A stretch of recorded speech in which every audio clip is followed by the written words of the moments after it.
Once your foundation, if you're building a concrete structure, once you do the foundations appropriately, and your columns and beams are appropriately tied, then the risk you really have is on the roofing, and that really comes down to going back to some of the things we were taught in the old days.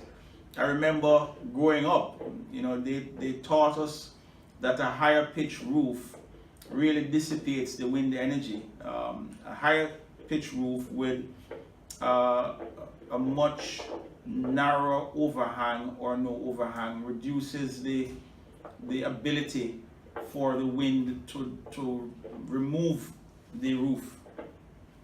That, coupled with the application of building of hurricane straps, how you tie the steel itself also into the belting for the in preparation for the roofing, are approaches that can be a difference. So it's not necessarily having to spend too much money, and that's why I said to you, a modest housing, if you use particular design parameters, can change the outcome. There's also practices we've not kept up with.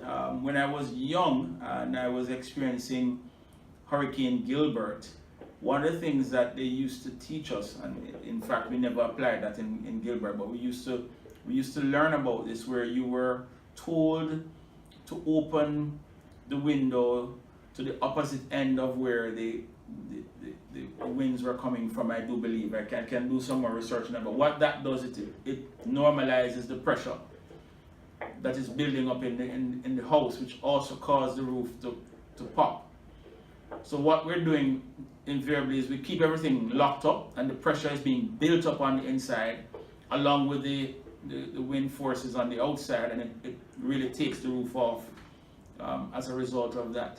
I'm not sure we're going back to some of those old tried and tested measures of ensuring that the roof stays on. So it's a mix of approaches that will get you to where you want to be. Then you also have to look at the quality of the sheeting you're using to cover the roof, whether it is galvanized or if you're going to use clay tiles, and how those are fixed, and what type of roofing finish is able to sustain particular wind speeds, because I think there are roof finishes that will perform differently in higher wind speeds than others.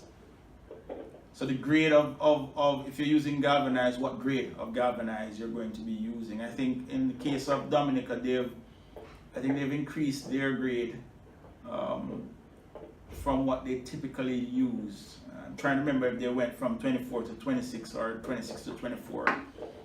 But definitely what I'm saying there is that the grade of the galvanized that you're using, if you're using galvanized, also makes a difference in terms of its ability to withstand the wind speed, and more importantly, how that is affixed to the roof.